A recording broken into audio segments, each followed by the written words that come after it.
اللهم إني أسألك علما نافعا ورزقا طيبا وعملا متقبلا إنما لا سهل إلا ما جعلته سهلا وأنت تجعل الحزن إذا شئت سهلا۔ 90,000 احادیث ان کو زبانی یاد تھی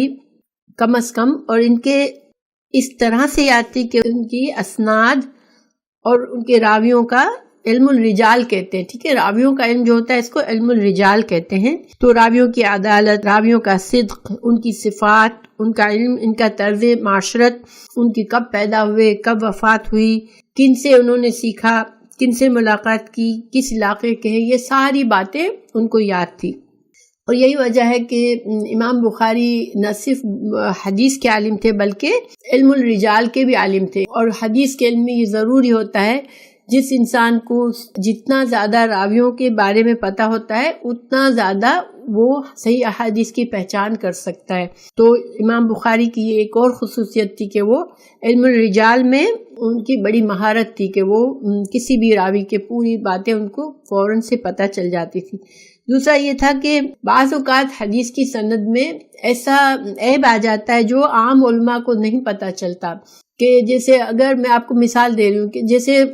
کسی راوی نے کہا ہو کہ میرا استاد یہ ہے، میں نے اس سے حدیث لی ہے، لیکن اس نے اس سے نہ لی ہو، کسی اور سے لی ہو، تو یہ اس قسم کا عیب ہے، کیونکہ جب اس نے اس کا زمانہ بھی پایا ہو، اپنے استاد کے زمانے میں بھی ہو، اور اس استاد کے حلقوں میں بھی کبھی کبھار شامل ہوا ہو، تو یہ اس طرح کا علم ہے کہ یہ صرف انہی کو پتہ چل سکتا ہے جو کہ اس علم الرجال میں مہارت رکھتے ہوں۔ تو امام بخاری کی ایک اسپیشل خاص جو ایک نالج تھی یا علم کی ساخت تھی، وہ حدیث کی علت کو جاننا، اور بہت سے علماء ان کے پاس سے یہ فائدہ اٹھاتے تھے کہ ان سے پوچھتے تھے، ان سے سیکھتے تھے کہ حدیث کے اندر جو چھپا ہوا عیب ہوتا ہے وہ ہم کیسے جانیں، کہ سند کا جو ایسا عیب ہے جو کہ عام طور پر نہیں پتہ چلتا۔ اور اس کے علاوہ امام بخاری مجتہد بھی تھے۔ مجتہد کون ہوتا ہے؟ جو قرآن اور حدیث کے دلائل کو دیکھ کے پھر ان پر غور و فکر کر کے اور ان کی تمام اس کسی بھی مسئلے کے بارے میں تمام حدیثوں اور قرآن کی آیات کو جمع کر کے وہ اس کے اندر سے مسائل نکالتا ہے کہ یہ اس سے یہ مسئلہ ثابت ہوتا ہے۔ تو امام بخاری ایک مجتہد بھی تھے، حالانکہ انہوں نے جس طرح سے جو امام ابو حنیفہ ہے، امام مالک ہے، امام شافعی اور امام ابو حنبل ہے، وہ سارے مجتہد تھے، اور انہوں نے اسی وجہ سے فتوے دیے لوگوں کو، اور ان کی فقہ جو ہے وہ مشہور ہوئی۔ تو امام بخاری بھی ایک فقیہ تھے، ان کے پاس اجتہاد تھا، مگر امام بخاری جو ہے وہ انہوں نے اپنی فقہ کی تعلیم نہیں دی تھی، انہوں نے لوگوں کو حدیث کی تعلیم دیتے تھے، لیکن ان کی کتاب جو ہے نا وہ خود ایک ثبوت ہے ان کے اجتہاد کا۔ دیکھیں امام بخاری پہلے وہ تھے جنہوں نے باب باندھے۔ باب کیا ہوتا ہے کہ ہیڈنگز، جو انہوں نے کیا کیا تھا کہ ہیڈنگز لکھی اور اس ہیڈنگ کے اندر حدیث کو درج کیا، ٹھیک ہے۔ تو وہ جو ہیڈنگ ہوتی تھی وہ اصل میں کیا ہوتا تھا، وہ شرعی مسائل ہوتے تھے، کہ ہماری شریعت کے جو مسائل قرآن اور حدیث میں ہے وہ مسائل کو ذکر کرتے تھے ایز اے باب کے طور پر، کہ جیسے مثال کے طور پر ہماری شریعت میں ہے کہ وضو میں نیت ضروری ہے، یہ ایک مسئلہ ہے، ٹھیک ہے، کہ وضو کرنے سے پہلے بسم اللہ کہنا، نیت کرنا، یہ ایک مسئلہ ہے۔ اسی طرح نماز میں جب قیام کرتا ہے تو اس وقت سورہ فاتحہ پڑھنا، یہ ایک مسئلہ ہے۔ تو امام بخاری اس طرح کے مسائل کو ایز اے ہیڈنگ لکھتے تھے، اور پھر اس کے اندر جو احادیث لکھتے تھے وہ ان احادیث کو لکھتے تھے جو کہ دلیل کے طور پر پیش کرتے تھے اپنے اس مسئلے کے لیے۔ باب میں جو مسئلہ ہوتا تھا اس کے دلائل وہ حدیث میں ہوتے تھے، اس وجہ سے ان احادیث کو درج کرتے تھے اپنے باب کے اندر۔ پھر اسی وجہ سے امام بخاری کی بہت سی احادیث جو ہے بار بار آتی ہیں، تو بار بار آتی ہیں تو بعض لوگوں کو سمجھ نہیں آتی کہ امام بخاری نے یہ حدیث اتنے بار کیوں بیان کی، مگر اس میں فائدہ کیا ہوتا تھا کہ اس حدیث سے نکلنے والے سپوز ایک سے زیادہ فائدے ہیں، اس حدیث میں ایک سے زیادہ شرعی مسائل کے دلائل موجود ہیں، تو پھر وہ ہر شرعی مسئلے کو ایک باب بنا کے اس حدیث کو اس میں درج کرتے تھے۔ تو یہ بہت ہی گہری بات تھی، یہ ایسی بات نہیں تھی، اور یہ فائدہ ایسا ہے کہ ہر انسان صحیح بخاری اگر لے کے بیٹھ جائے، وہ حدیثوں کے صرف ترجمے پر غور کرے تو اس کو صرف ترجمہ آئے گا حدیثوں کا، اس سے بھی فائدہ تو ہوگا، لیکن جو انسان ابواب پر غور و فکر کر کے پھر اس کا لنک حدیث سے ڈھونڈے گا تو اس کو کیا فائدہ ہوگا کہ اس کو حدیثوں سے مسائل کے دلائل ڈھونڈنے کی سمجھ آنے لگے گی کہ حدیث میں یہ بات کہی گئی جس سے یہ دلیل لے کر یہ مسئلے کو ثابت کیا. کیونکہ جو علماء ہیں، سال میں بار بار آپ کو ان 4 علماء کی دیتی ہوں، 4 اس لیے کہ یہ سب لوگ ان کو جانتے ہیں، لیکن بہت سے فقہا ہوئے تو جو بھی فقیہ ہوتے ہیں وہ اسی طرح مسائل نکالتے ہیں کہ کسی بھی مسئلے کو قرآن کی آیات اور حدیث کے ٹیکسٹ سے لے کر پھر اس پر غور و فکر کر کے مسئلے نکالتے ہیں. تو جب اگر ہم صحیح بخاری کو اس طرح پڑھتے ہیں کہ ان کے ابواب کو سمجھیں، اس سے کون سا شرعی مسئلہ ہے اس میں، اور پھر ان احادیث پر غور کریں اور دیکھیں کہ کس طرح سے اس احادیث سے یہ مسئلہ ثابت ہوتا ہے. یہ غور و فکر والی بات ہے، لیکن جب اس طرح سے کوئی سیکھتا ہے تو وہ خود مجتہد بننے کی صلاحیت اپنے اندر پیدا کرتا ہے. اسی وجہ سے آپ دیکھیں کہ جو بھی چاہے کسی بھی مسلک کے علماء ہو، ان کو جب وہ تعلیم حاصل کر رہے ہوتے تو ان کو صحیح بخاری پڑھائی جاتی ہے، اور جب ان کو جو پڑھائی جاتی ہے پھر وہ اپنی اپنی فقہ کے لحاظ سے ان کو اسی طرح سے غور و فکر کے ساتھ سکھایا جاتا ہے. دیکھیں یہ جو ہے نا ایسی چیزیں جیسے اجتہاد کرنا، فتویٰ دینا، یہ مسلسل کوشش اور بے شمار احادیث کا علم جس کو آ جاتا ہے، قرآن کی صورتوں کو، آیتوں کو بہت اچھی طرح سمجھتا ہے، کسی بھی مسئلے میں کہاں کہاں قرآن میں ذکر آیا ہے، اس کا کہاں کہاں حدیثوں میں آیا ہے، یہ سارا علم ہو تو پھر وہ غور و فکر کر کے فقہی مسائل نکال کے لوگوں کو مسائل بتاتا ہے. لیکن کم از کم ایک عام آدمی اگر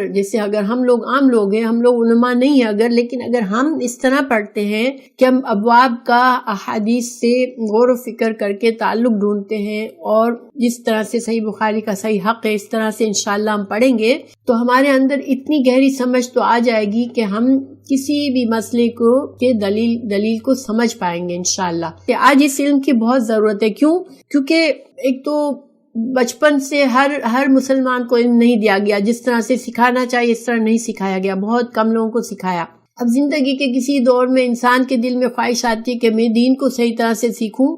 تو سب سے بڑا کنفیوژن یہ ہوتا ہے کہ میں کہاں جاؤں، کیونکہ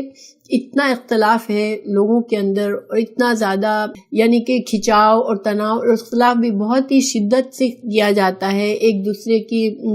مذاہب کے بارے میں، اور اتنے سارے گروہ بن گئے ہیں. تو انسان اسی میں پھنس جاتا ہے کہ میں کہاں سے صحیح ٹیچرز ڈھونڈوں اور کہاں سے صحیح علم سیکھوں. تو انسان کم از کم صحیح بخاری کو اچھی طرح سمجھ کے پڑھتا ہے تو اس کے اندر اتنی پختگی آ جاتی ہے کہ وہ جب علماء سے کوئی بھی مسئلہ پوچھتا ہے تو وہ دلیل کے ساتھ پوچھ سکتا ہے، اور اس پر پورے پھر کانفیڈنس کے ساتھ عمل بھی کر سکتا ہے اور دوسروں کو بتا بھی سکتا ہے. کیونکہ ایک تو ہوتا ہے کہ خود سے اجتہاد کر کے مسئلے بتانا، ایک ہوتا ہے کہ آپ نے کسی عالم سے سیکھا اور آپ نے اس کو پرکھ لیا، آپ نے اس پر یقین کر لیا، اس کے بعد آپ کسی اور نے آپ سے یہ مسئلہ پوچھا، آپ نے اس کو وہی مسئلہ بتا دیا جو آپ کے استاد نے آپ کو بتایا تھا. تو اس طرح سے 2 طرح سے فائدہ ہو سکتا ہے انسان کو. لیکن دیکھیے ایک خرابی جو آج ہمارے درمیان اس مسلمانوں میں آ گئی ہے وہ کیا ہے کہ ایک ضد اور اناد اور اپنی بڑائی. پہلے زمانے میں لوگ جو علماء تھے ان کے اندر یہ چیز نہیں تھی. علماء اخلاص سے علم سیکھتے تھے، آپس میں اختلاف ہوتا تھا تو جہاں کہیں ان کے موقع ملتا کہ اس اختلاف کا کوئی حل مل جاتا تھا تو وہ اپنی رائے بدلنی ہوتی تھی تو بدل لیتے تھے. آپ کو پتہ نہیں آپ لوگوں میں سے بہت سے لوگوں کو معلوم ہوگا کہ امام مالک کے درس میں امام ابو حنیفہ جب حج کے لیے یا عمرہ کے لیے جاتے تو ان کے درس کی مجلسوں میں بیٹھتے تھے، ان کی حدیثیں سنتے تھے. پھر ان کے جب ختم ہو جاتی کلاس تو اس کے بعد وہ پرائیویٹ میں بھی امام سے گھنٹوں تک مسائل کے اوپر ایک دوسرے کے علم سے فائدہ اٹھاتے تھے، ایک دوسرے سے ڈسکشن کرتے تھے. اسی طرح امام شافعی جو تھے وہ امام مالک کے شاگرد تھے، 3 سال ان کے شاگرد رہے. پھر وہ جب کوفہ میں گئے تو وہاں امام ابو حنیفہ کے جو خاص امام حنیفہ تو نہیں تھے اس زمانے میں، انتقال کر گئے تھے. امام شافعی نے امام ابو حنیفہ کا زمانہ نہیں پایا، لیکن ان کے جو خاص 2 شاگرد تھے جنہوں نے امام ابو حنیفہ کی فقہ کو ساری دنیا میں پھیلایا، تو امام شافعی نے ان کے ساتھ وقت گزارا، ان سے علم کا ایکسچینج کیا. پھر امام حنبل جو تھے وہ امام شافعی سے علم حاصل کرتے تھے. ان سب کا یہ کہنا تھا کہ میری کسی بھی رائے، میرے کسی بھی فتوے کے خلاف اگر کوئی حدیث آ جائے، صحیح حدیث، تو پھر یہ سمجھنا کہ میرا جو موقف ہے یا میرا جو فتویٰ ہے وہ وہی ہے جو صحیح حدیث سے ثابت ہوتا ہے. کیونکہ وہ لوگ ہمبل تھے، وہ اللہ کے دین کی خدمت کرنا چاہ رہے تھے اخلاص کے ساتھ، اپنا نام اور اپنے انا سے معاملہ نہیں کرتے تھے. لیکن آج کے دور میں پھر آہستہ آہستہ ایسا ہو گیا ہے کہ یہ اپنے اپنے نام کا ہو گیا ہے کہ بس میری پہچان اس امام کے نام سے. پہلے جو پہچان ہوتی تھی وہ صرف علم کی حد تک ہوتی تھی کہ میں فلاں کا شاگرد ہوں، تو اس لیے وہ اپنے ٹیچر سے ساتھ اپنی نسبت کرتا تھا. لیکن اب جو ہے یہ ہے کہ اب ایک اپنا فخر اور اپنا مقام اور اپنی ضد. اب جو ہے نا ایک تقلید کا زمانہ آ گیا ہے کہ بس اپنے امام کے علاوہ میرا امام صحیح، اس کے علاوہ کسی کی بات سے میں کانوں پہ ہاتھ رکھ لوں گا، میں کسی کی بات سنوں گا بھی نہیں کہ میں کنفیوز ہو جاؤں گا. یہ اس طرح کا عام لوگوں میں اور علماء کے اندر تو خیر شخصیت پسندی کی وجہ سے ہوتا ہے، لیکن عام لوگ جو ہے وہ ان کے دلوں میں اتنا ڈر ہوتا ہے کہ کسی کی بات سن لیں گے تو ہم گمراہ ہو جائیں گے، بس وہ کانوں پہ ہاتھ رکھ دیتے ہیں. لیکن یہ جو علماء تھے پہلے کے، ان کے اندر یہ نہیں تھا. امام بخاری کی کتاب جو ہے اس سے تمام مسالک کے لوگ اس وقت بھی اس کو پسند کیا، اس سے فائدہ اٹھایا. اکثر یہ ہوتا ہے کہ شافعی لوگ یہ دعویٰ کر دیتے ہیں کہ امام بخاری شافعی تھے، اسی طرح حنبلی سمجھتے ہیں کہ امام بخاری حنبلی تھے. اصل حقیقت یہ تھی کہ امام بخاری خود مجتہد تھے، ٹھیک ہے، ان کا اپنا اجتہاد تھا اور ان کی جو بیس تھی وہ صرف قرآن اور حدیث کے بیس پر تھی، کیونکہ اللہ نے ان کو اتنا حدیث کا علم دیا تھا کہ کسی مسئلے پر ریئرلی کوئی حدیث ہوگی جو ان کو نہیں ملی تھی. حالانکہ دیکھیں علماء جو ہے یہ نہیں کہہ سکتے، کوئی عالم یہ دعویٰ نہیں کر سکتا کہ رسول اللہ صلی اللہ علیہ وسلم کی تمام احادیث ان کو پہنچی ہوئی تھی. تو بہرحال یہ تو امام بخاری کی علمی صلاحیت تھی کہ وہ حدیث کے علت کا علم رکھتے تھے. اس کے علاوہ وہ راویوں علم الرجال میں ماہر تھے اور ان کو جو لقب ملا وہ امام الحدیث کا ملا کہ وہ محدثین کے امام کا لقب دیا گیا. اتنا ان کا حدیث کا علم تھا ماشاءاللہ. تو یہ سارا ان کا علمی مہارت تھی. اچھا، پھر ان کی خوبیوں میں یہ تھا کہ بادشاہوں کے اس زمانے کے بادشاہوں کے احسانات انہوں نے نہیں لیے، کیونکہ ہوتا یہ تھا کہ جب کوئی عالم مشہور ہوتا تھا تو بادشاہ یہ چاہتا تھا کہ میرے دربار میں یہ آدمی خاص ہو تاکہ اس کی شان میں بھی اس سے اضافہ ہو. ٹھیک ہے، امام بخاری کے ساتھ یہ ہوا کہ اس زمانے میں ان کے حاکم تھے جہاں بخارا کے،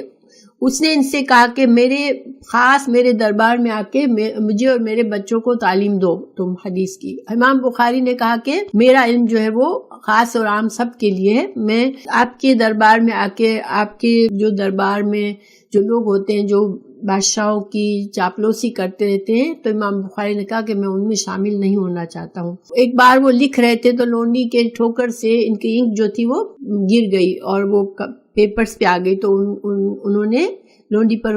ناراض ہوئے کہ تم نے کیا ٹھوکر لگا کے میرا یہاں پر خرابی کر دی. تو لونڈی نے بڑی حاضر جوابی سے کہا کہ آپ نے اتنا ہر جگہ تو آپ کے پیپرز ہیں، بکس ہیں، تو میں چلوں کہاں سے. تو اس بات پر امام بخاری نے اس پر غصہ کرنے کے بجائے، چونکہ امام بخاری واقعی میں پیپرز دیکھا کہ پیپرز ہر وقت واقعی میں پھیلے ہوئے ہیں، کتابیں اور بکس، تو ان کو یہ لگا کہ یہ میں بہتر ہے کہ میں اپنی اصلاح کروں اور اپنے پیپرز کو آرگنائز کروں. تو انہوں نے اس طرح دیکھا کہ لونڈی نے میری اصلاح کی تو اس سے خوش ہو کر اس کو آزاد کر دیا. ان کے برابر میں بیٹھے تھے، انہوں نے کہا یہ تم نے کیا کیا؟ انہوں نے کہا کہ مجھے میری اصلاح کا موقع اس عورت کی بات سے ہوا، اس لونڈی کی بات سے، اس لیے میں نے خوشی میں اس کو آزاد کر دیا.